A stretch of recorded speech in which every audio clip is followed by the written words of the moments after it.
God,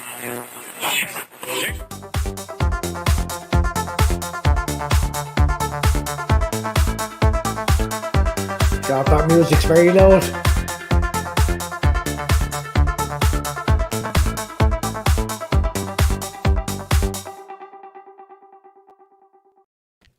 Yeah, he unmuted himself again while we were doing the intro because it's Andy Young and that's how he works. I wish we'd have started about a minute ago because you want to see him trying to eat a bit of chocolate or a bit of toffee. It was hilarious. This show is a stinger bar. Oh, we should get onto stuff like that later. But listen, this show is the Fatback 4 Daily. It is Andy and Gav's Big Chats. I hope you liked the picture that we put up to go with this show. It was courtesy of Ray Brady and around 1 o'clock this morning when Ray should have been in bed, he was sending me those photos and I was in ribbons laughing before I designed the artwork. But of course, this is brought to you by Paddy Power. A bookie's a website and an app. If you gamble, please gamble responsibly and remember to do so with Paddy Power. Quick warning to you before we start. If you're listening to this later on or you're watching it now with kids, you might want to knock it off because we don't know what way this will go. And that's just covering our arses, basically. Andy, how are you, my man? Was that your question? No, that's not the opening question. All right, good. You're good? In good form? Yeah. Great form. Well, no, I'm all right form. I've nowhere to put my hand. I'm not to get new stools and they're up higher. And you've nowhere to put your hand. No, because I have the laptop propped up on the fucking compost bin. Oh, for fuck's sake. And come here, when you say you got new stools, what's the story? Where'd you get them? Just where? Yeah. Oh, don't know, easy living diamond, something like that. Living like a diamond. shine bright like a diamond. One of those. Let me see. Harvey Elliott has signed his fourth professional contract, 3-year deal with an option to extend for a further 2 years when he is 18. Are you delighted with that? Yeah. Yeah, good stuff. That means he won't be going to Real now. No, he won't be going to Real because one, he signed a contract, and two, he doesn't like what Sergio Ramos done to Mo Salah that time. Yeah. Yeah, that was gas. Jonah says, good evening, boys. Good evening, Jonah. David Lennon says, hello. I noticed David Lennon and Jonah are watching on Periscope. Just a quick thing on Periscope, and I'm going to throw it up on the screen there for people. If you're watching on Periscope, please consider going across and subscribing to our YouTube channel. Couple of reasons. One, Periscope is acting the maggot with us on several occasions over the last couple of weeks, and two, YouTube is just a much more flexible way of us doing these shows, much more reliable and stuff like that. So if you are watching on Periscope, continue to watch there. It's absolutely fine, but I would like us to consider to come over and log in to YouTube, search LFC Daytrippers. We're not strippers, are we? No, we're not strippers. No. I said Daytrippers, but we're definitely not strippers. Daytrippers. And listen, you'll find us there. Hit subscribe, hit the bell icon, all that messing, and you will never miss a show because every single show we do goes out on YouTube above all else at the moment. Jonah says he's already subbed on YouTube. Brilliant, Jonah. That's the main thing. That's the main thing. David Lennon fears for technology. I'm not afraid. I fear technology in other people's hands, like me mother. You know, when she gets a new phone or a new tablet and she's on the phone asking you how to set it up, it's appalling. But listen, let me see. Next chat with Andy, I expect an image of you as strippers to Santiago. That can be organised. Genuinely, it can be organised. Opening question, Andy. If we get 1 million subs on YouTube. If we get 1 million subs on YouTube, we will change our name to LFC Daytrippers. How does that sound? Grizz Khan finds the Daytrippers thing really, really funny. He's not going to find it as funny as when we get to 2,000 subscribers. And Grizz is going to sing The Bells Are Ringing, which is also the Fairy Tale in New York, better known as the Fairy Tale in New York. Grizz calls if we get 1,000, how many subs have we got so far? About 1,700. Because we never. So if we get 2,000 by tonight, Grizz is going to show us his feet. Oh, yes. LFC Panty Strippers, says Shawnee Lawson. Of course, that being in reference to, who was it earlier who asked, went entry to you, but said panty, and clearly in his phone, he's constantly typing panty. Is that what we reckon? Yeah, we'll run with that. Yeah, okay. There, Peter Jones. There he is. He says, "Evening, Andy. How's the panties?" So it went badly. It went bad for Peter Jones earlier on Twitter, and like the Daytrippers are, we absolutely pounced on him. But the opening question, Andy, and it's very simple. It comes from a friend of the show and a friend of mine, Jimmy Maguire. He says this: when you're having soup, okay, bowl Yeah. of soup, choose whatever, choose some sort of notions, kind of combinations of soup that you would have, right? Right. You're having your sandwich with it, or you're having your roll. You know the way you get the little rolls with it. Do you butter the roll Yeah. Well, before who it goes in? doesn't? Well, you see, he asked me this, and I said to Jimmy, that was my response. Like, who doesn't butter the roll before you dip it in the soup? And Yeah. he said his wife finds it absolutely weird that people do that. No. No, No, I'd find it weird if you didn't do that. yeah. I just thought everyone got the little roll, cut it open, wrestled with that little square thing of butter that you get. That's Yeah. never enough, and you just rub it on the Rub it rubber. on. Rub it on. That's Rub it on weird. with, just rub it on with your fingers. Yeah. And just come straight out of the toilet. Just open What that if butter with your hands and just rub it on the roll and dip it in. if you were putting the bread into the soup, you probably wouldn't butter it. You say that again? There'll be some people break up their bread and kind of drop it into the soup. Yeah. You know, you wouldn't butter it then, would you? Really? Because then it'd be all butter in your soup, and that's a bit manky. Yeah. But no, I just butter it and lash it in. Lash it in, Into the there's no soup. problem. Yeah, no, just butter the roll and dip it in the soup. Yeah, I'd dip it in, but if you were going to, you know, some people break up their bread into tiny pieces, almost like croutons, and drop it into the soup. And then Yeah. if you buttered your bread, then you'd have a load of butter, melted butter floating around in the soup, and that would be disgusting. Like, Yeah, but like, that's only if you're breaking it up, but you don't break it up, yeah, you dip that's the what I roll mean. in. So, like, yeah, so the only excuse for not buttering I can think of is one, you just don't like butter, and two, you're gonna break it up and put it into the soup. So if you're going down the road of breaking your bread up, then no, that's perfectly understandable. But if you're gonna be just dipping Dipping it in and eating it. yeah, Yeah. if you were at a table at a wedding, Oh, lovely wedding tables, my favourite thing. Especially when you're involved. Go on. like what sort of etiquette would you kind of have there with your roll and soup? Would you be just Yeah. like lamping it in and just going, oh, eating a roll? Yeah, Like because you've know, I know where you're going with this. Isn't this where you kind of, if the soup's a bit not as thick as you like, the chances are you're sitting there in a nice suit, short and tie, and your tongue is hanging out as you try to get that roll into your mouth. Yeah. Without dropping the soup. It'd be like you'd never put spaghetti on your wedding menu at any stage, because people be leaning over their bowls and they'd be like shit, like flying, or chicken wings and all. Like, would you like to be at a wedding, Andy, that they put spaghetti on the menu at a well, wedding? I was just thinking, like, yeah, you could put spaghetti, chicken wings, all the manky shit, like, you know, that's gonna go everywhere and ruin everyone's, you know, shorts and the mozzarella dresses and everything fucked. Oh, you just do it for the crack, like? Yeah. Oh, I don't know. Yeah. I don't know. Breaking news, Andy. The derby could now be played at Southampton's ground instead of Goodison. What you? Yeah, I don't. Why are they doing this, Andy? I don't know. I can't make sense of it at all. What's the like? What difference does it make? If you want to see the match, you're going to have to be in your house. Yeah. But is it just? So what would you be doing? What would you be on standing outside the ground? Like, unless everybody, as soon as the match is over, drives to Goodison and celebrates there. Yeah. I don't know. I mean, like, do they think Liverpool fans won't drive to Southampton if they really wanted to do that? Like, do they think Liverpool fans aren't that mad? Oh, listen, I've said it. If it was on the moon, yeah, I'm sure if we thought if it was on the moon, Liverpool fans would get there. Yeah. Dylan O'Rourke has asked a question and then answered it, so I'm going to have to wait. He said, what would be your worst wedding dinner?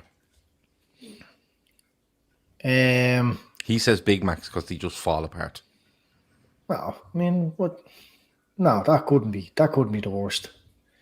I would say mince and mash. Mince and mash. Yeah. Oh, I don't know. Come on. What scummy bastard would do that to their guest? Like, That's what I'm saying. Like, it'd be horrendous. There's probably someone watching now going, "We done a lovely mince and mash at our wedding, and it was gorgeous." Yeah. Let me see. Jam donuts is one. Pot noodles, says David Lennon. David Lennon and Dylan O'Rourke continue to watch on Periscope instead of going over to YouTube. Andy, we're gonna have to hit them with fines or something. Yeah. We've asked them twice. We have your now at this names. stage. We have your names, and we'll send you a lilt if you don't do it. We tell you. Chris Brack says pulled pork. Does that go all over the place? It would do, I suppose. Stick it in a nice brioche bun. That'd be nice. That could be something you'd have for, you know, all the scummy bastards like that you couldn't possibly invite to the full day, and you invite them to come down on the big bus later on for the afters. Yeah. Do you know what? Chicago town pizzas, they go everywhere. Yeah. Do you know what are horrible? Deep pan pizzas, or else, you know, the little pizza pies, they burn the mouth off you. Not as much as a bagel though. Yeah. Barry Devaney says spare ribs all over the place. Did you see the episode of Somebody Feed Phil, and they were in Airfield, like? No, Somebody Feed Phil. It's on Netflix. Okay. Phil Rosenthal. Ronnie's mate. Yeah. Ronnie's brother. He was in, what's that French city in Canada? Toronto. No, the other one begins with M. Montreal. And they do Whopper bagels there. So I know you were into your bagels straight out of the oven. Where are you fixed on? Because El Rimmer on Periscope says fish finger butties. What are you making of that? Yeah, that was a thing for a while. Do you remember? Was it one of the Findus or whoever else makes them? Oh God! When you say the word Findus now, you just know it's going the wrong direction. No, one of the major fish finger manufacturers went on this buzz. One of them, and they were on a mad one on. They're on Twitter loads, like where they were giving fish fingers to sandwiches to people, so they come out to their workplace. Oh yeah. I know where you're going. And it was they'd only go to places like that were big. You know, I think they probably rocked into Google and Facebook and all that, but they didn't go into like little small offices and all. I was bang wide to them. I knew what they were at, trying to get everyone eating fish finger sandwiches. But I actually just went off fish finger sandwiches after that because of that carry on. Key Plunkett says his aunt and uncle got married years ago, and his outfit starved himself for the day. Looking forward to the grub. Turned out to be a cold buffet. That is horrendous, isn't it? You wouldn't even expect a cold buffet at a funeral nowadays. Now, I'm glad you just mentioned the word funeral because I didn't want to bring it up, but I will now because you have, and you'll get the blame, right? What's the minimum requirement for guests at a funeral? And by that I mean is the days of soup and sandwiches out the door now. It has to be a carvery, doesn't it? Yeah, it seems to be the way it's going, all right. Yeah. Well, would you expect a carvery at most funerals now? Would you be disappointed if you didn't get a carvery after getting the invite back to the pub?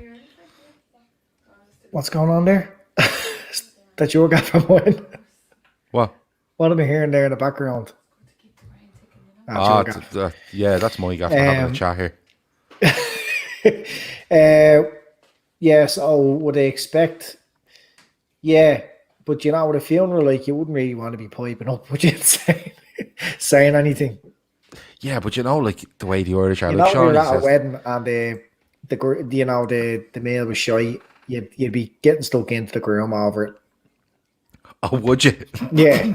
so would you get stuck in over the meal, or I'll put it this way, you know, say you absolutely nail it and you only get invited to the afters, because going to the afters of a wedding is better going to the whole day, right? No, it's not. I think it is. First of all, you feel like an outcast. Yeah, but so what? There's not many people in the world And you really like that you want to be at the wedding. you would assume that the people who, the wedding couple only invited you because they don't think you could behave for the full day. Or you're not going to give enough money. Yeah. Yeah. You know what I mean? You know what I mean? These aren't going to give us much. We can talk about weddings. So I was just thinking there, I remember a fella putting €20 in a car in the wedding. 20? Was he at the full thing? Yeah. Someone must have mentioned at the table that, what did you put in, like, or whatever, so I normally cover the meal or whatever, like, so you assume it's kind of 100 ahead or whatever it is, and so a couple 200, I don't know, for 150. And he was like sitting there very sheepish and goes, I put in 20, does it not all add up? Well, no, because if they serve 100 people and it's 100 quid, they've spent you know what I mean? And then you're going, if everyone just gives in 20, they're losing about 8 grand on their meal alone. You'd rather there was no money in the card, because then you could, or maybe they just like it fell out or they forgot or whatever. But €20, someone has intentionally valued your wedding at €20. It's like that program where you pay what you stay over in someone's B&B. Oh, you watched a couple of these. You pay what's Jeez, worth they're it. vicious, aren't they? Yeah. Oh, they're bastards. Vicious. Yeah, they're vicious. Like, where did you get people on TV? Isn't it fucking mad? That's your gaff now. What's going on? Who's ringing you? My mom's ringing me. Did she get a new phone? She's probably going to set up her new phone. That's what Mad's ring for. I always get, I just tipped off your number. How do you do that? I just tipped off your number. Yeah. It's touchscreen. Peter Jones asked a question. It's probably both of us. If you had to choose between golf or supporting Liverpool Football Club, what would you choose? That is a brutal question, and Chris Brack follows it up with brutal question. Is it so brutal that the answer's obvious? Well, if you had to choose between never playing golf again, right? You support Liverpool, but you can't play golf, or you can play golf and not support Liverpool. What are you doing? God, that's terrible. I mean, that's a terrible thing to ask someone to decide between. Well, he's being brutal, because last week he asked about. That's one of those wrestling goats last week or something. He was asking us questions about. So yeah, no, I'm not accepting questions like that. That's like being asked, something with your Mario that. Yeah, which you won't go in for. Yeah. We're after flying past weddings. Yeah. Oh no, I'm sticking on the weddings. I'll do an hour and a half on weddings. Doesn't bother me. Go on. What were we on about? You said a fella putting 20 quid in the card. Yeah, you said it'd be sound, or it's much better getting invited to the afters. It's not. I like a good wedding. I do like a good wedding. All day drinking, I'm a big fan of, unsurprisingly to a lot of people. But I like the afters. Do you know what I like? If you can get an afters where you can go early, go in the bar, have your few points before going into the actual wedding. I like that. But what the reason I mentioned the afters was, have you ever got to a wedding and thought the afters feel this shy here? I think the afters thing is gone now, isn't it? Is it? No, I think people have gone big on the field at night. They do these mini slider burgers, which are ridiculous. Yeah. Like, just give us a burger.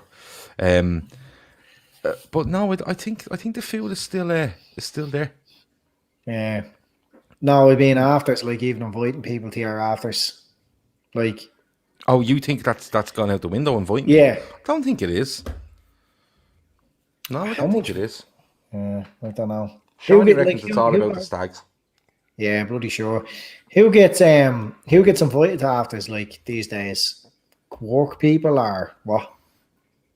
Probably, like the neighbours each side you get the full day.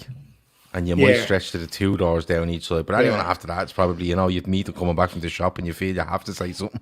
Because when the big cars turn up, and the grushy is going on and they're wondering what the fuck's going on, you kind of have to give them an invite. Do you know what I mean? So, and do you know, like when you're at when you're at the full wedding and the bus comes with all the afters here, heads. Like, do you ever shout, "Oh, here's all the riffraff now"? No, I've been. I'd be straight into them going, "How come you didn't get invited to that whole thing?" Like, what? Yeah. You've missed a great day. Yeah, you missed a great day. It's all downhill from here. It's all downhill from here. Now it's shite now, you know. Yeah. And then just mill all their field as well. Let me see. Oh, I'm after hitting the wrong thing there. Where was it gone? I think it was Barry says he can't wait. There it is. He says he can't wait to walk into his wedding reception, and the first faces he sees are Gavin and Andy. Well, we did we say we take an after's invite that day? Because we'd be playing golf, or are we going the full thing? No, the full thing, obviously. No, there wouldn't be an afters thing going on. Now, you're not driving to Donegal to get just the afters. Yeah, you'd want the whole lot, wouldn't you? Yeah. You'd want to feel love. Would we have to get our own table, or would they mix us in with everyone else? How actually, that's another thing, organising tables. Yeah, organising tables. Yeah. Especially in, like, I've big families on both sides of my family, but my wife has small enough family on both sides, but especially with big families, like, she doesn't talk to him and he doesn't talk to her. Stick them in together for the crack. Yeah, stick them in together and serve them spaghetti and see what happens. Let me see. Key Plunker says, "No way are you travelling up to Donegal for the afters." Avo says, "Do you think it's bad etiquette to listen to the footy during the church service, or is it the bride's fault for choosing a wedding without looking at the fixtures?" Well, we were all watching the FA Cup final against Chelsea, the one we got beaten in. Geez, what year was that now? 2012. Yeah. Mm-hmm. At my mate's wedding. And we were all watching it on our, phones and iPads. And the bride and groom can fuck off, like. Well, I didn't particularly give a shit, like what they were saying.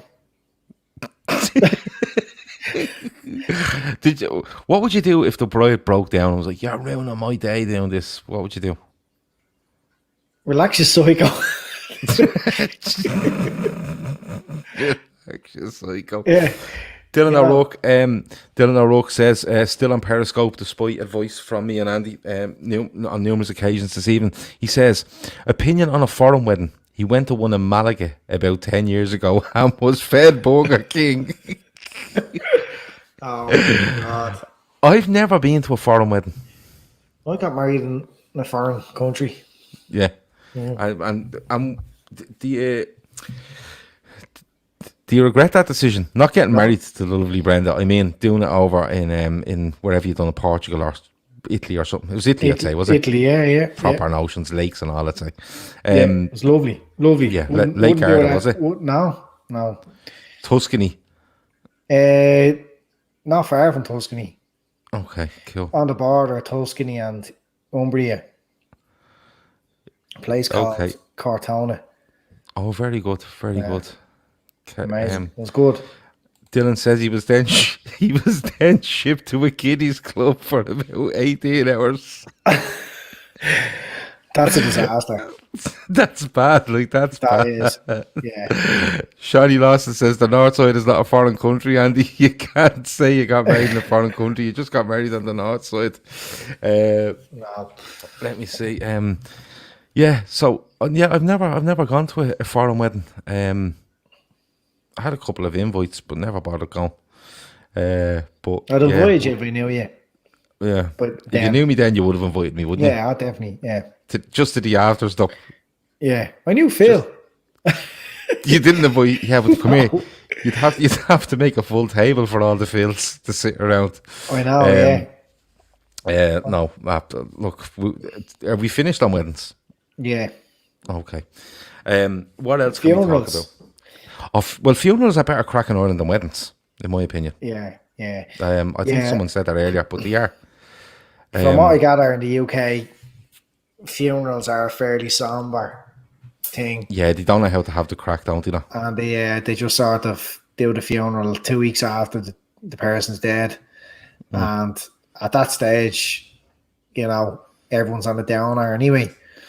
Yeah. But in the the way we do it, it's 3 or 4 days after someone dies, people are still on a bit of a high, like they're they hasn't really sunk in that the person's dead. Hold on. If you do it quite quick, you're still on quite a high. Yeah.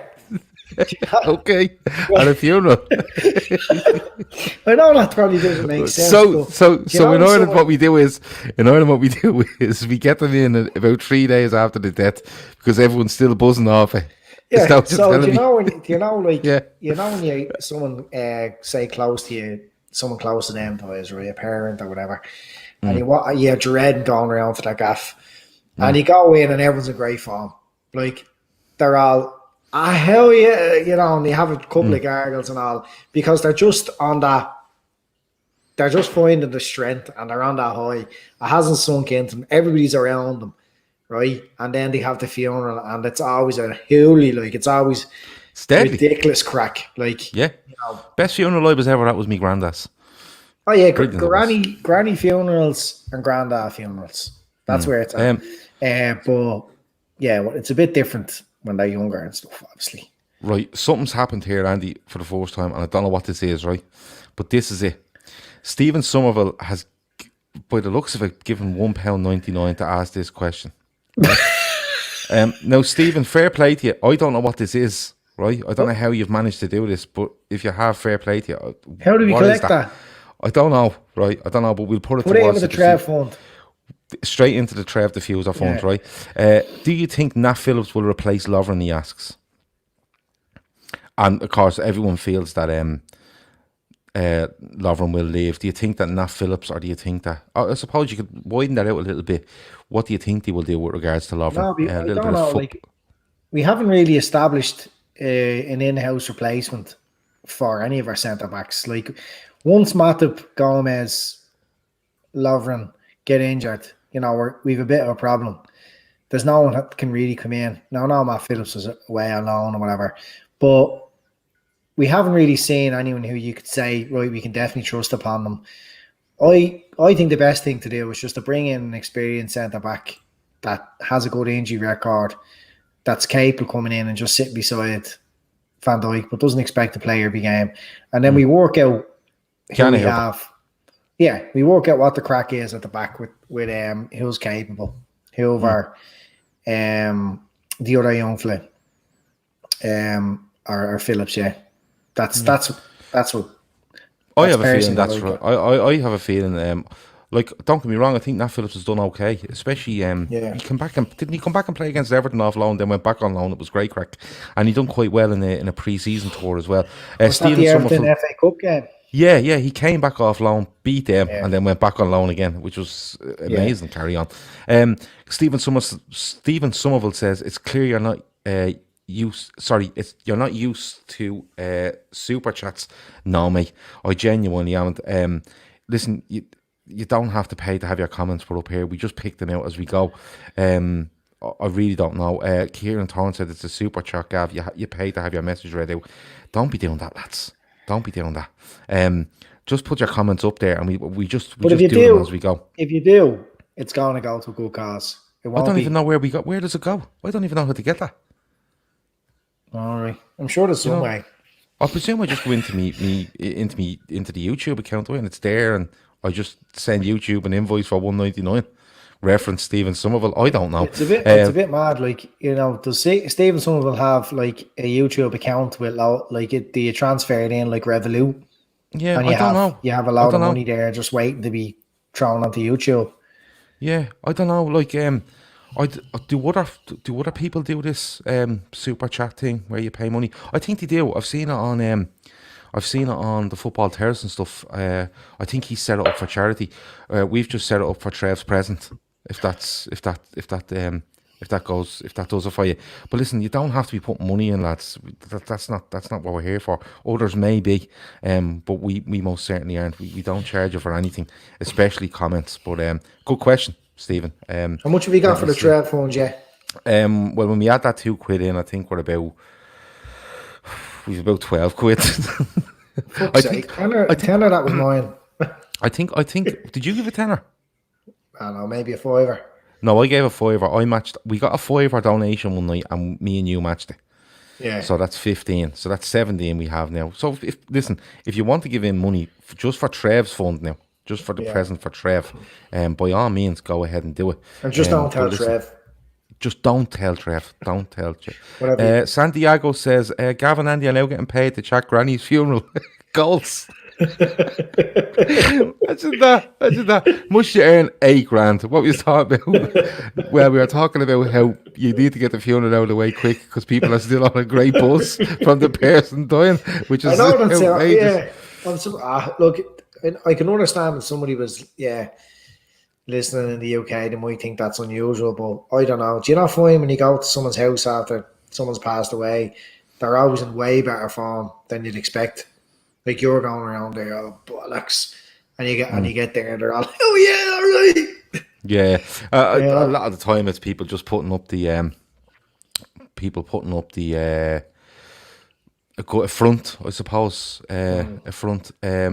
Stephen Somerville says, remember the number 17, lads. I don't know what that is. If you want to explain that to me, please explain it to me. Let me see. Chris Gaines says, Anfield agenda loves super chats and super chips. Fair play to them. But it's certainly, I don't even know what that is that come up on the screen. I was like, what the fuck is this? But it's not something we're into, asking people to pay to have a comment read out. It's not something we do, genuinely. And Chris follows that up with, Gav, are you going to do anything with Toffee Fan TV for the derby? Is that... I know these lads. I'll try to get on to them if they want to. Is that Dave Downey? No, Dave Downey is with the Blue Room, I think. Toffee TV, isn't it? I think it's just two lads that run Toffee TV. I think they have a YouTube channel. They seem decent enough lads. If they want to do anything, or anyone knows the two lads or knows one of them, I'll do something with anybody. No problem. I've absolutely no problem. Let me see. 17. He's explaining this now. Where is he gone? 17 in total of donations you might have had. Stephen is telling us we've 17 quid now.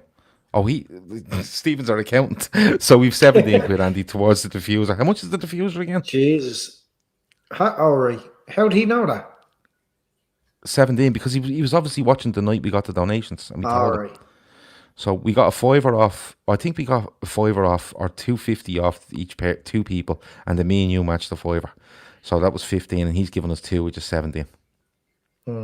So Toffee TV apparently, according to Tino. Hey, Tino, man, I haven't talked in a while. Sound bloke. They've appeared on Redmen a few times. Toffee TV. Anyone knows Toffee TV? Send them our way, and we'll absolutely talk to them on the derby. I know them. Let me just say that I do know them. I know the name.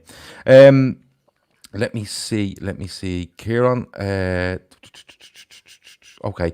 How about a team's call for the game that we can win the title with Daytrippers going live during the game? I don't think we go live during the game. No. Do you think so, Andy? No, I don't think we would, because we'd be too busy watching the game. Yeah, and we just forget yous are all there. That's what would probably happen. But what's the options for we've 2 games before the pubs open in Ireland anyway that we can possibly win the league. Yeah, and I think City is the first one where we could be in the pub. Yeah, so I think we'll win the 2 games before that. Everton and Palace. So Palace more than likely. I mean, what do you do? What, when you're going live during the game? No, fuck that. We're not doing that, Gav. Oh, sorry, we're past that. Okay. What do we all do as a fan base? Like, what do you organise? Like gatherings with the in line the restrictions and gardens and gaffs or what? Well, suppose realistically, you could pick a park, go onto that that map thing where you can show 20 kilometers round circle around it, and just tell anybody that I'm going to this park to celebrate winning the league. If you're in this area, drop down. We'll all have to crack. Social distance in a park. You're all within 20 kilometers. You're grand. Yeah, you know what could do that. Yeah, I think we should do that. Donny's got the power to win. Yeah, well, your mate David Lennon has redsmokebombs.com up and running now, I think. Yeah. He's thrown in there a couple of times. A couple of times. Let me see. Is it an Alexa enabled diffuser we're after? Asked Barry. No, it's No. not. You just pop the chosen scent from the menu into the diffuser and press the button, do you? Yeah. Yeah. Yeah, there's a bit That's of it. manual Just input. don't say manual labour in it. Not labour, but there's a bit of manual input. You have Yeah. to do stuff. It's not like everything else nowadays. Right, okay. Santiago says, so now there's a band, an accountant, and a wedding funeral committee. You guys are becoming an institution. We are, we really are, and we're refusing money at the same time, which is amazing. Yeah. There's nothing we can't do. We built a studio.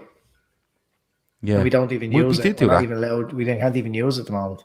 Yeah, we can't use it because of social distancing. But we're trying to sort something with that over the next couple of weeks as well. Stephen says, this channel wouldn't suit live streams anyway because of the history of just sticking to the podcast format. I presume you mean live streaming during games.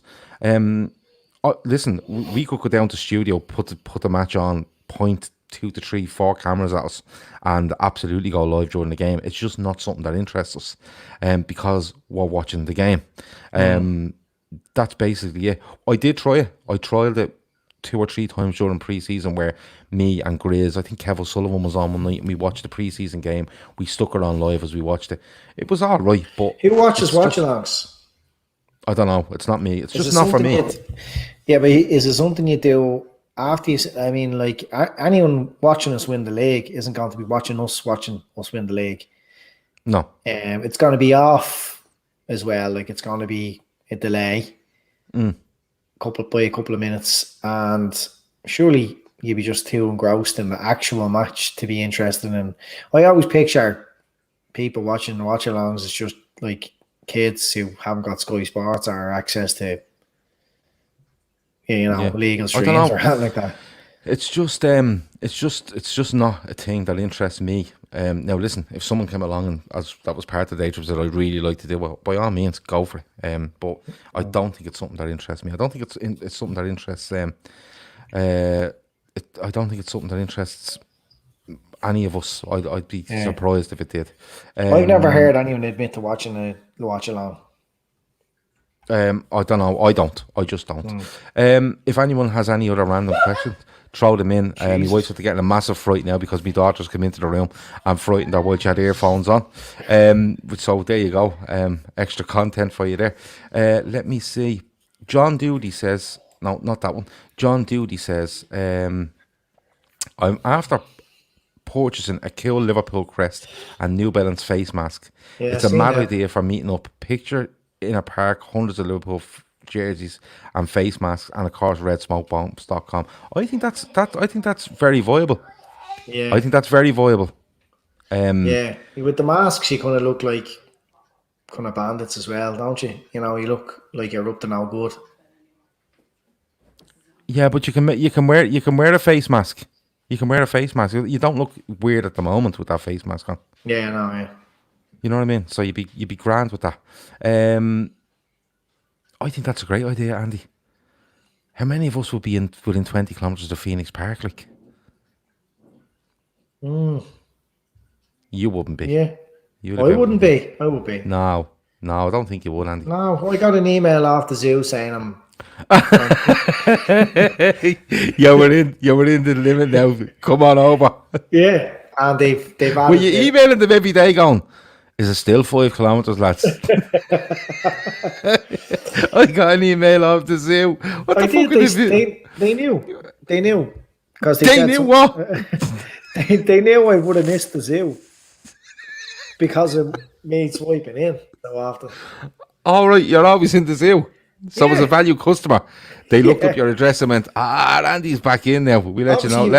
You don't have a clue how technology works, Gav, but every time you swipe in there, they know you've been there. Well, yeah, I know that. Or else they know you've given your pass to someone else. Yeah. So, but what I'm saying to you is,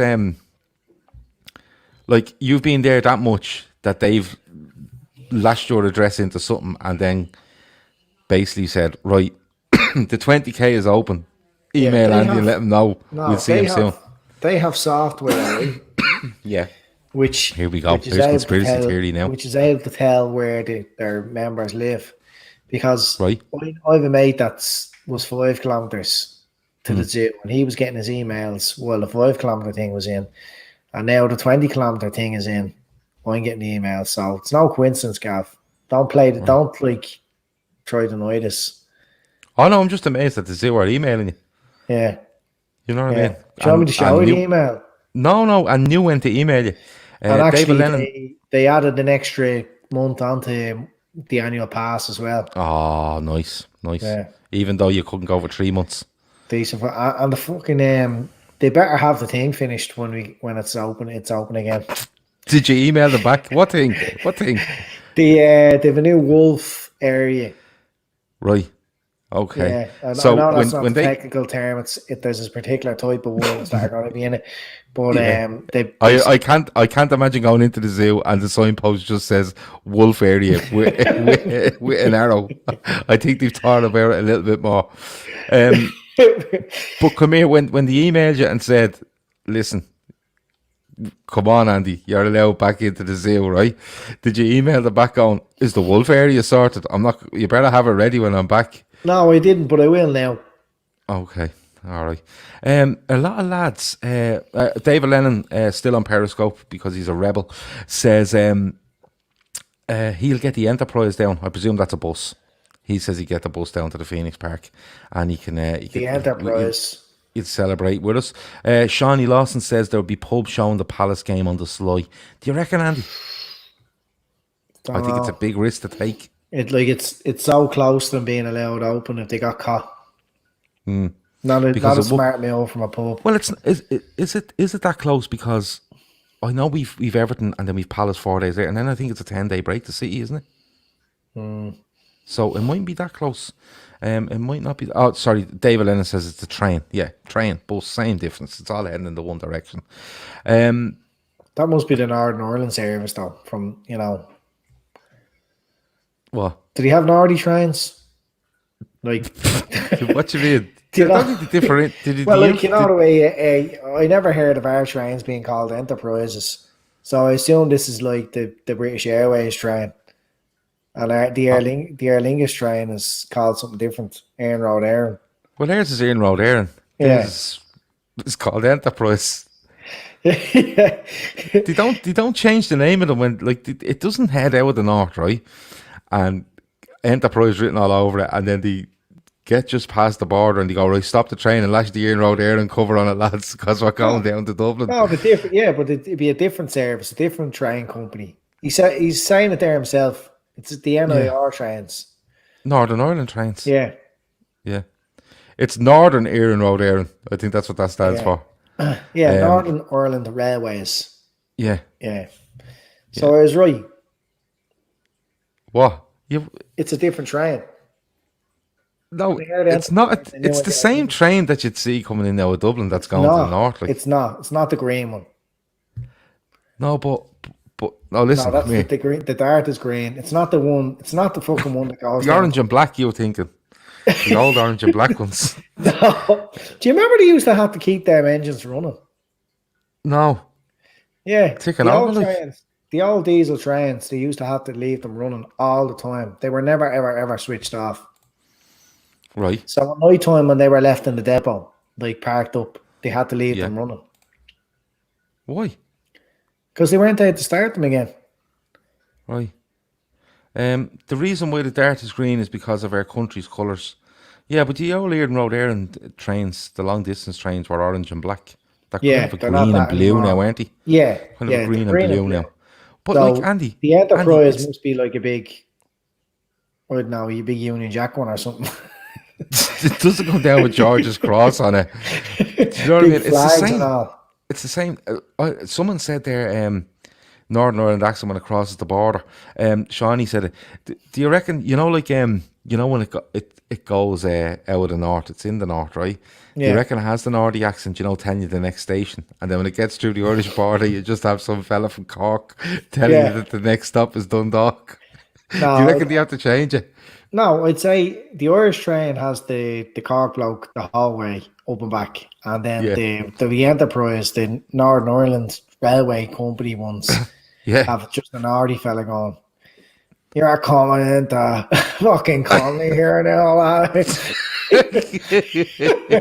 And anyone who's like not from the north, any southerners who just kind of use that train because it was a Yeah. bit cheaper, they haven't a clue. What? Because it's a bit cheaper. Like, so are you saying like someone from Dundalk, because it's a bit cheaper, probably drove to Belfast to get on the plane to come down to Dublin instead of getting the Irish train? They booked their return, the one that be normally returning as their outgoing train, Yeah. and then you know what I'm getting at. I don't really, but I'm very interested in the way you think about trains, because I thought you were more of a plane man. I didn't think you took much notice of trains. I don't know. I don't take much notice of trains. That's why I haven't a clue. Yeah, maybe but they, hold on. maybe You said you didn't have a clue, right? And then you've told us that the train going out of Dublin is completely different to the one that comes down from the north, right? When it comes down from the north, it has to leave Dublin again. These fucking earphones are after getting mad loud since I stuck them into my ear. Probably. Hang on. I didn't say they were. I asked. Right. So David cleared. Look, right. He said it's the Enterprise. Yeah. So it's I've never heard of the Enterprise. I assume that's a Northern Ireland company that comes down here, right? Comes down here. Yeah, and then our train. Actually, maybe our train only goes as far as the north, and then you have to get another one. Oh, crossover. Hold on. Yeah, Enterprise is a cross-border intercity train service between Dublin, Connolly, and Belfast. So no country owns it. Yeah, it's the Switzerland of the train industry. Yeah, you know what I mean. No one owns it. What color is it? I wonder though, because I'd say there was more over the color. Let's Google it. Yeah, imagine the fucking motor over that. Well, that's what he says. But no, trains aren't your thing. Planes, Andy. Now, I've heard this stuff, like we've had great weather over the last while. That's going to change in the next couple of days because it's meant to rain for the next 5 days. But do you go along with the theory that because there's no planes in the sky, it's sunny out? Hang on, I'm looking at this train. It's silver with red stripes on it. Isn't it mad? I've never seen that. Yeah. I don't even know. I thought when I seen Enterprise, I thought he was renting a car. You know what I mean? Or it was a bus, but Ulster bus is the one I'm thinking of. And then, but listen, that's all. Why do you keep doing Ian Pacey impressions? That's just a generic Northern Ireland accent. It's not. It's Ian Paisley. It's Ian Paisley. Come here. Yeah. Do you go along with this? Do you go along with this thing that? Do you go along with this thing that there's no planes in the skies? That's why it's sunny out. I think it was Phil trying to peddle that one there at the start. Yeah, because Phil, you see, Phil got caught up, right? It all kicked off with Phil with the Irish general election, right? And he felt like he just had to tell the world as exactly what was going on, even though they were watching it. And then it went on to the 5G stuff. Do you remember? Yeah. Then it was COVID, and then it was planes. That sometimes he gets all these things confused. yeah. And like then I've seen talking about fucking Black Lives Matter. PW he was says talking about COVID, and I think he was coming up with solutions that were for the other thing. Like, you've got that confused. That's the other thing. he really did. But listen, David Lennon says he doesn't speak like that. No, he doesn't. No, he doesn't, because that was Ian Paisley he was doing. PW says, can you do Liam Neeson? Liam Neeson. The fucking... I'll find you on this fucking Enterprise train. I'll find you on this fucking Enterprise train. What fucking carriage are you in? Barry, let me see. Ian Paisley doing a Thomas the Tank Engine character. William Wilson, the Orange Tugger. Jesus Christ. Can't believe I read that out. Let me see. Barry Devaney reckons Phil may be watching too much David Icke on YouTube. Let me see. What else have we got? There was another one there that I couldn't see. Oh, Chris Brack asks, are the planes really big that they're blocking out the sun? So come here, back to this, right? Because I'm interested in this, right? So tell me, do you think because the COVID and the planes stopped flying around that the whole thing got better? The whole weather? Because I'm looking up in the sky now today and I'm going, there must be loads of planes in the sky now because it's gone real cloudy. Yeah. Big, huge diesel planes. yeah. Volkswagen Passat engines in them. Yeah, like, the Volkswagen fucking controversy. So all these planes up there with clean diesel engines, but in actual fact, they're knocking out serious CO2. Are the clouds? That's the thing. Are the clouds not clouds? They're just smoke off the planes' engines. Is that where we're at now? Yeah. You know what I mean? Yeah. Because like I'm at that now where I'm literally going. Oh. Like yesterday, played golf yesterday. It was gorgeous out, and like I was like, I won't see a plane in the sky today because it's massive out. Do you know what I mean? Yeah. Like, it's mad, isn't it? The 5G stuff was great, though, wasn't it? It's mad how it's like gone away so quick. Yeah, it's But look, do you remember like how come people were saying like about that anymore? I don't know. Maybe they're all gone off to get their 5G phones. I don't know, but that was great. Like imagine starting a pandemic around the whole world, so you could put some fucking masks up on the M1 or something. Do you remember the fucking fella who was talking about the birds flying around dead? Flying around dead. Yeah, he was going. No, go on.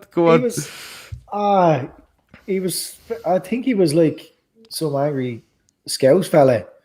Yeah, and he was like, obviously, on to his mates who all followed. He was probably in a WhatsApp group, that all signed up for all that mad shit, and he was just saying that I'm driving around here and there's dead birds flying over me yet. They're dropping out of the sky dead, flying dead. That sounds a bit like Ian Paisley as well. But he was full on convinced that the birds were just flying around dead. Because someone had put 5G up. Yeah. Unbelievable. Shawnee asks, lads, what's your favourite statue in the world? I think this is and he also wants to know, why is that Scouser from Glasgow? What's your favourite statue? I presume this is in reference to the one that he threw in a river or something in Bristol, was it? Must be. Yeah. Do you know what I don't get with that? What? Do you know what I don't get with that? Was that statue put up last week? The one in Bristol? No. So it didn't just go up? No, I think it's up there like since, as long as there were statues to be up years, hundreds, probably about 50 years or whatever. Right. I don't know. So why are the only offended by it now? Don't get me wrong, I'm not saying what he done is not right or whatever. Why the statue was there in the first place is beyond me. But why does it take till now to knock the statue over? I don't know. Like, there's loads of statues up around Dublin that I disagree with, and probably a lot of Irish people would disagree with, and lots of different things, Yeah. But they represent history. They don't really represent people who believe in that now. So apparently, it's being publicly petitioned to be removed, but the council said no. Okay, so in a democratic country, if it's being petitioned and enough people say they want it down, it generally comes down eventually once enough people. So you can't really just decide yourself that you don't agree with it and you take it down, Yeah, well, that's what it's going to PW agrees. PW agrees. He says statues are heavy. You need loads of people to move it. So it just happened to be there was a lot of people around with the same feelings. Yeah, on that day. and they So just that day they had loads of ropes loads of lads and shit and pulled it down. There's just a fella going past. There's just a fella going past. Just going past with loads of ropes at the time. Yeah, which is fair enough. But I see, there's a lot of people saying that it's supposed to be. It was supposed to be taken down ages ago, and it never. That's fair enough. Yeah. No, I was just wondering, because, like, listen, don't get me wrong, people have the right to protest, but some of the stuff going on is absolutely off the wall. A lot of the stuff isn't that to do with the cause. Yeah. I don't really like talking about it, to be honest. Cause does it get you down? No, it's not that it gets me down. It just, I kind of feel like if I had a cause of my own, or a group of people, had a cause. Yeah. Well, I wouldn't really want other people talking on behalf that don't know what they're talking about. What? Keith Plunkett says, imagine putting a statue of a slave trader up in the last year. It's a very fair point. It's a very fair point. Peter Jones says, dangerous territory here, lads. Why? You can talk about it if you want. You're allowed to have your view on it. You're not wrong. You're allowed to have your opinion. It's just, I see a lot of people talking on Twitter, right? Or, speaking up on that. And then people live while they're there speaking, disagreeing with them. Don't be speaking up for other people if you don't really know what you're talking about. So, on the Liverpool podcast, how the fuck can we totally understand the fucking situation and all its complexities? No, I just think, listen, what happened to that man was absolutely awful, and the people that are responsible for it should be brought to justice. There's no doubt about that. I just find some of the protests absolutely bizarre. I really do. Shawnee wants to know what statues you don't agree with, but that might be something for another day. Let me see. Kieran Thorne reckons FSG need a statue outside the restaurants in Liverpool 1. You're a big fan of FSG, aren't you? I actually have become a big fan of them. Yeah. I remember defending them to the hilt, just to annoy people. Because there didn't seem to be any real argument that existed to be nailing the way other people were, so I just stood up for them. But how could you fucking argue with it now at this stage? 10 years at the club and steady, an incremental, steady growth everywhere. The value of the club, the league position, the transfer, competing in the transfer market, and getting to finals and starting to win stuff. How could you still be on that FSG out bandwagon? It's fucking, it's mental, and they stay so quiet until there's something to moan about, and then it all comes out. I mean, I've seen some fella threatening to put up Excel sheets there tonight. Oh, Excel sheets? Yeah. He said, if we don't sign anyone this summer, I'm going to start putting Excel sheets up. That was his threat. Okay. I was kind of thinking, Jesus, that's the last thing this world needs at the moment, with everything Excel else sheets going on. Yeah, we've had a tough year. I mean, come here. If you could put one statue up, one Liverpool Football Club related statue up, who would it be and where would you put it? What, like in Dublin or anywhere? No, in Liverpool. You're putting a Liverpool statue up in Liverpool. Who would the statue be of, and where would you put it? Oh, who hasn't got a statue? Yeah, has Kenny got a statue? No. Yeah, that's Kenny then. Yeah, is it Kenny? Yeah, absolutely. Shawnee reckons I put them all over the place. Just loads of Kenny ones. Yeah, everywhere. Okay. Yeah. Honest question. Says Shawnee. And I'll come back to Peter Jones' question in a second. We'll be staying on statues. I don't know how we've stayed here.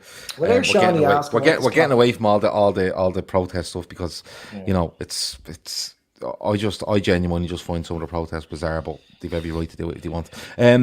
Honest question: what does Klopp need to do to get a statue from here on in? Well, considering Kenny hasn't got one, and Kenny done so much in the 80s, and Bob especially Paisley and Bill Shankly have them.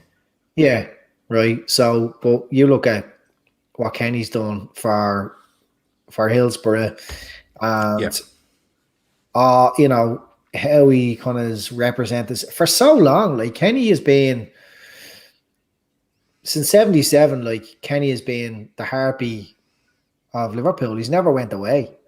You know what I mean? Yeah, despite being manager at Celtic, Newcastle, and Blackburn. Yeah, he's still been. He's always been. Yeah, he's always been Liverpool, hasn't he? Chris Brack says he has a stand, but we're talking about fucking statues, Chris. Like we talk about, you know, what stands everyone can get there in a while if you want. But fellas, you know, club legends. Yeah, okay, you look at that flag where it has Shanks, Paisley, Fagan. I think it has Benitez. Does it have Houllier on it? No, it's on a European Cup winner manager. I mean, you're gonna be anyone in that flag is going to be considered for a statue, aren't they? And certainly Kenny's next up. Yeah, I think it's a fair point. I think if you have Paisley and you have Shankly, I think maybe we just put a statue of Kenny at the back of the stand. Yeah, you could do that. There's not a lot of room around the back of that, though. In fairness, I'm sure we find a spot for the fucking. I'd have to buy some fella's shed off him. Not behind. No, put it at the entrance into the middle part, corporate part. Okay, no worries. What was the question? Oh, I know what it was. If you won the lottery, what would be your first purchase? Well, I'd say it'd be just like a flight the fuck out of here. Fly? Yeah.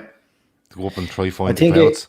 If you won the lotto, you wouldn't be able to think straight unless you got out of here, out of town.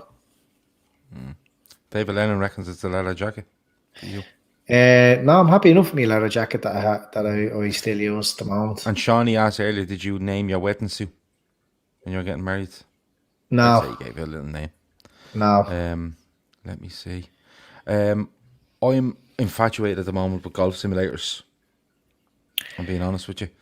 Yeah. I'd really love one. Genuinely, I'd really love one. Just have you got the space for one? I'd make the space, yeah. I'd make the space. Do you reckon you could fit one of them in an attic?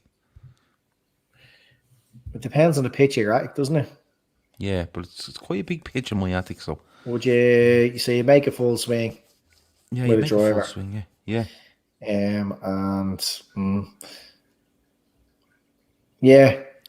I think it'd be something along them lines. Yeah. But you don't need an awful lot. You don't need an awful lot of space. I think you need 3 meters by 3 meters on a wall. I know that much, and then you have to come back so many meters. But that's probably something. A lot of people do say. You don't need to win the lotto to buy a golf simulator. They're enough. They're a decent amount of money, aren't they? No, there's loads of kind of not cheapy, but cheaper options. It's not like it was kind of 5 years ago. The technology's there. I want the proper. I want the proper one. Yeah. Do they play like the real thing? Avo asks. Golf simulators, they're very good. If you play some of the top end ones, they're ridiculous. They factor in wind and rain and all sorts of stuff. And because of the sensors, the amount of sensors they have, they can sense. You know, obviously how quick the ball is going, the trajectory, the spin on it. They can catch everything on it. Yeah, they're really, really good, and some of them I've played are really, really good. The only thing about a golf simulator, and I've played in golf simulators loads of times, your bad shots never get represented as badly as they would on a real course. You know, like a really high slice or a really, really poxy duck hook. You can't do that in a golf simulator, no matter what. Yeah. So they would lead you to believe that you're a better golfer than you actually are. Yeah. Because I've played them a few times and I love them, and I think it's one of the things I definitely buy. Let me see, Andy, we're at 1 hour and 6 minutes, and you are the man that decides when we finish. Well, someone needs to throw in a few topics. Right. So if people throw in a few topics in the next we'll go 2 to minutes, 11:30. We'll go till 11:30. Apparently, Kev O'Sullivan says reports are Everton players have agreed a 50% wage deferral for 3 months. This is starting to bite clubs now. You surprised with that, if that's true, Andy? No, not a bit surprised. I thought by getting the season going again, the clubs didn't have to get back all that TV money. But apparently they're fucked. They all have to get back money. I don't know the exact figure. So how on what grounds? I don't know what the grounds are, but my understanding is, and there's been a few articles kind of on it about how much clubs are down, because the match day revenue doesn't make a huge amount. It's not their biggest revenue stream. We all know it's to do with their sponsors on TV now, and if sponsors are suffering, they're gonna have to renegotiate their contracts too, and clubs are gonna need to be understanding about it. So there's a Shawnee 35 million Liverpool have to get back.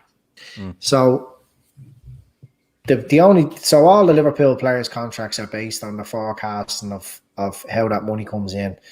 So players are going to have to take the hit. I mean, when you're talking about large chunks of money, the players will be the ones that have to take the hit, because when they're going in to negotiate, their agents are going in and they're saying, you're getting 150 million this year off Sky.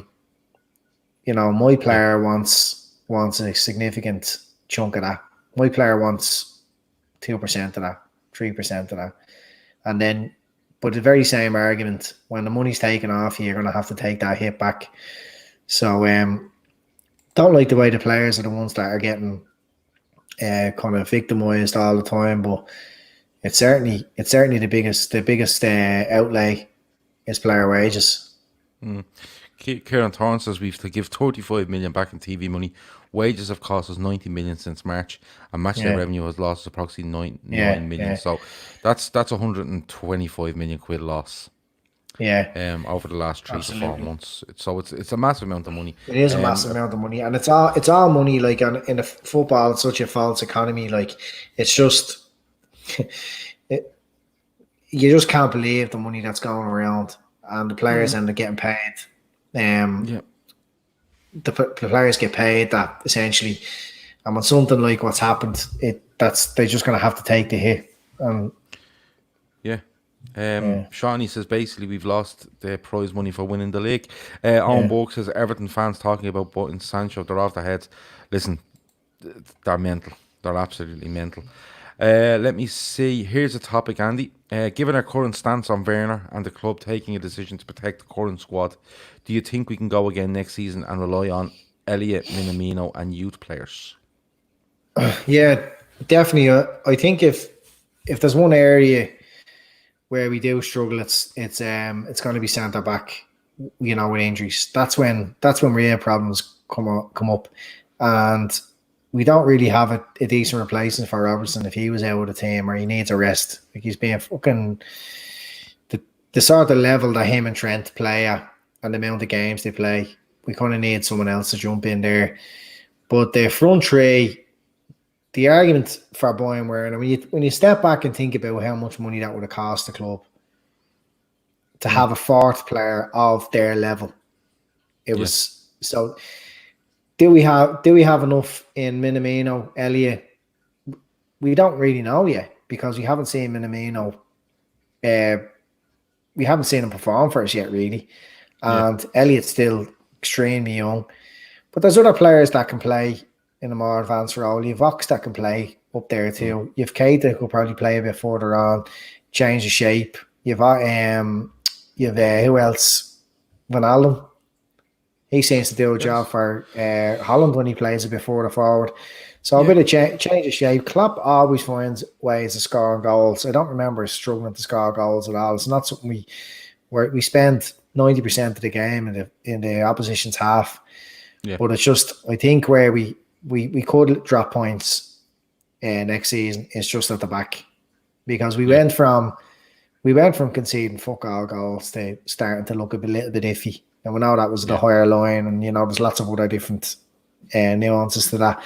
But I think if there's anywhere that they need to kind of strengthen or just have a bit more backup, it's just in our own half. Yeah. Shawnee says Werner would have been a luxury, but I think we find a cheaper alternative. Willian, for example. I see. There was when the whole idea of signing Werner, when it was sold on me, because I was saying I can't see it, because I thought it was big money, and I thought that he was a player that needs to play every single game. And the way it was sold to me, that Werner wouldn't expect to come in and play every game. But in actual fact, that's bullshit. He's at a stage of his career where he needs to make the step up. And he can't be coming into Liverpool and not playing every single game. Wherever he goes, he has to play every single game. And Chelsea are in a strong position that they've got all that money, and they have a lot of shit players, so they can make stars out of the likes of him. He can be their new Hazard. Yeah, that's it. Yeah, they pin a load of hope on him. A little like wherever club gets Jadon Sancho will do the same. Yeah. Right, last question. Your dream job and why? My dream job? Yeah. The serious answer is a pilot. Is it? Yeah. A Ryanair job, like? I know. Would be transatlantic. Yeah. Who would you like to work for now? If I was saying to you now, listen, you have to pick a company to work for, pilot-wise, who are you going for? Probably British Airways or something. They're cool bastards, yeah. Yeah. Because sometimes they'd be listening to the air traffic control and all, and they they call themselves Speedboard. Speedboard? Yeah. Oh. Yeah. Captain Young, says Carlo D. Yeah. Captain Young. Come here. So, Andy, come here. You get on the flight, right? We just say you're flying whoever. You can pick whatever company you want, right? And wherever we're flying, you can pick that as well, right? So, you know the way the captain comes on at the start and says, welcome to the flight, blah, blah, blah, blah, blah. Yeah. So, let's say you're flying British Airways from Dublin to New York, right? Yeah. What's the message you give to everyone when they get on? Flying from Dublin to New York? Yeah. British Airways don't run that service, so. You know that because of the scanner. Yeah. My app tells me all this. So it's British Airways. Lost. Right, to get lost. I thought we were in New York, but when we dropped, it's actually Dublin. I thought it was a bit fast because we only left London 25 minutes ago. No, so, right, British Airways, Heathrow to New York. Yeah. You have to do your captain's message to everyone while the people are doing all the things about if the plane falls out of the sky. Yeah. Blow this whistle and you be grand. Go on.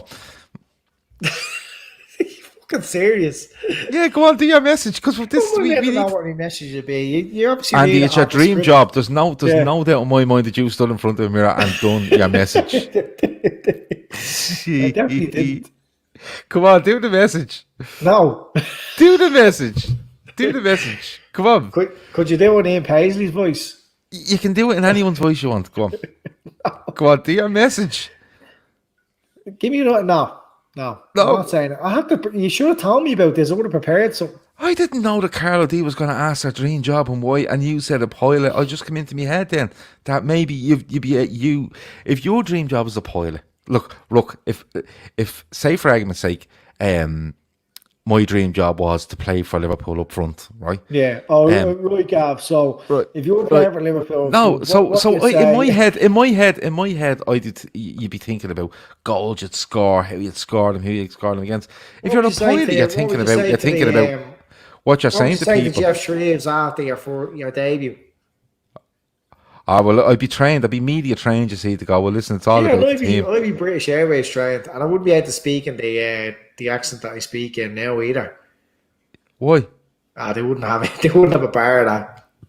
Because I think David Lennon said you'd start off with how you story, but so you're not going to do your message. No, I'd have to prepare something. Okay. It's a bit like if I was after getting that dream job, and you were made captain, and you got the big gig, like over to New York, and it was your first sort of speech delivery. Yeah. You would think about it like as if you were doing best man at a wedding. Yeah. You'd have a good think about it. You'd have it written out and all, would you? Flashcards and stuff. Yeah. Santiago says, Gav, you could be a lovely flight assistant. I get on great with people. I'd have to crack. You'd look great with your picture, with your Nadia. Oh, God, yeah. Jesus. So anyone that doesn't know, Andy said there's a new face app where it turns you from a bloke into a woman, does it? And vice versa. Am I right? Yeah, the new update. It's mad. It's mad. Yeah. I sent him a selfie and I genuinely come back as your woman Nadia of Big Brother. I think she used to be a man and now she's a woman. So there you go. That's how it turned out. My dream job is a professional golfer. Yeah. Yeah. What would you say in your interview? I don't know. It depends how. It depends. It depends how it goes. Because is an interview to win something? Is an interview where you've choked at the last hole? You know what I mean? You've just been the highest score or the lowest scoring amateur at the Masters, and you got a special invite somehow for that. I got a special invite to the Masters, and it turned out to be. So you were one of the amateurs out playing in the Masters, and you were the lowest scoring, and you had to do a speech. So whatever. McElroy a speech or an interview? Because I don't think they just let the lads out and do speeches. I've given you a realistic situation where you have to talk to the people on the plane because that's you're collecting your prize and you're gonna speak to all these prestigious people and Stu Mac reckons I'd be classing the Ryder Cup as a wild card. Imagine playing the Ryder Cup. Oh man, imagine. Aren't you talking about playing that without spectators? Which I don't think is good. What I have to do. Well, it stopped all the Americans shouting stupid shit. Right. Peter Jones says, and this is probably more for Keith than Andy, but Andy will definitely know. Did you know you can reheat last night's pizza in the morning by turning your toaster on its side and using the clocks? Deadly. I did it this morning and it was deadly. Nah, I'd say Andy has an integrated toaster. You can't turn on the side. You can't be recommending doing that. Why? What's wrong? You're just going to set your fucking toaster on fire if you do that. It's not designed to do that. Why not? It's only bars. The grill. But hold on. There's nothing wrong with sticking the toast inside. The toast doesn't fucking know if it's standing up or on its side. Well, your toaster? Yeah. You can't be putting your toaster sideways. Sorry, I'm not knocking down on that. Why? There's no way you've ever thought about that or come across a thing where it says, listen, don't turn your toaster on the side. Yeah, he's saying it's got bar. Oh, he must have a fancy toaster. No, don't be sticking your toaster sideways. Don't be sticking your toaster sideways. No. You stick the toast in, you press the button down, and the thing goes down and literally clamps onto the bread, doesn't it? It's designed for the heat to escape up the top. If you put it on its side, the heat will go up through from the other one section to the other. I'm telling you now, if you do that for long enough, you're gonna set your toaster on fire. He's not putting it on for long. He's only putting it on for a few minutes to sort the pizza out. We be liable. Be liable. This is like the Easter egg thing. We wouldn't be liable. We would. Somebody would take a case against us for fucking going around saying that you can turn your toaster. Don't turn your toaster sideways. Well, he did, and he said it worked out grand. Use all kitchen appliances as in a responsible manner. Would you put your air fryer sideways? Well, no, because that's not. Why would he be putting the pizza in the air fryer? Yeah. What? Why would he be putting pizza in the air fryer? Well, just don't be putting anything sideways. But I don't see a problem with it. I think it's great. Fair play to Peter. He's seen the toaster, he's seen the pizza, and he's worked out the issue there, and he's gone for it. Let me see. You could do pizza in the grill. by the way. Mm. I always thought if you flipped your pizza upside down, it kind of, the toppings would come off and all that. It actually doesn't. So do the base first, so with the toppings part face down on a bit of fresh tin foil, and then flip it around. It's safer, and it has the same effect as a toaster, wouldn't it? Well, Peter Jones says try it. It was belting. Carlo D asks, what happened to the Gav and Andy monthly random chats? Well, we're trying to do them once a month. We're here now. Isn't that right, Andy? Yeah, I'd say it's a month now. since we've done a randomer. Probably about a month. And we'll try, what month to be in June? We'll do one in July. Peter Jones says, isn't the grill a sideways toaster? No, it's not, because there's no element underneath heating up onto the one above it. Yeah. Owen Burke reckons we could be onto something here. The sideways toaster. If you had a toaster designed that way. Keith Plunker reckons a reheated pizza in an air fryer would be whopper. Nah. Sure, you have the toaster out there. Turn it sideways, lash the pizza in, and it's grand. Keith loves the air fryer, though, in fairness. Oh, I love it. I think they're brilliant as well, man. Really into them. Yeah. Really into them. I was actually meant to have a can of Guinness here and I forgot. Did you? Yeah. That's because you have your laptop propped up on some bin and you've a new It's still on some the Notions furniture shop. It's on the what you call it. What do they call it? I love how Andy just goes about his business during the podcast. He's rearranging the table there, like what did you call it? It's on the compost thing. You said Compost bin, yeah. I've just said that. I just said compost bin, and you went, "What do we call it?" Yeah. All right. The toaster thing is really throwing you. Yeah, no, that's after fucking me up. I have to say, don't put your toaster sideways. And the more I think about it, I don't. Yeah. Okay. Right. Is there anything else you'd like to talk about before we go? No. No, you're good. Okay. No, Everything off your chest. We're getting close. We're getting close to being able to talk about football again, probably. Yes, we are. And the shows in the next week will reflect that. Tomorrow is... What day is tomorrow? Wednesday? Yep. Wednesday tomorrow. I know Keith and I know Gar and I know Jim Fishlock are on tomorrow night. They're going to be talking about the coaches' roles in the whole return to football from COVID-19. Not the managers, the coaches. Okay, they're going to do a show on that, which will be excellent. And I think Friday night we will start something out for Friday night, but we will be getting back into talking about football, who should play, who shouldn't play, what we should do for this, we should do for that. Carlo D says, thanks for all the work on the pod during the lockdown, lads. Really appreciate it. Thanks a million, but we really appreciate you coming and watching it, because if no one watches it, it'd be just me and Andy talking in a room. And I think we still have to crack up, me, Andy. Yeah. Yeah. Of course you would. This is the first time I realised that Mrs. Gav sits in the pod room. Yeah. Tonight it happens. Just tonight. Okay. Is she she's not producing or out there, is she? No, she's not here now. Giving me 3, 2, 1 actions like this and stuff like that. No, she's watching something on her phone. Very good. You know what I mean? She's probably looking up sideways toasters. Tell her not to do that. If I tried to do that, no, she'd just give me a slapper on the back of the head. Owen Burke wants a podcast on unusual kitchen appliances. Yeah. There's not many unusual ones, is there? No, they be things you buy and put away, sort of. Yeah. IKEA stuff. It's like toasters. Where do you keep your toaster? On the counter. Yeah.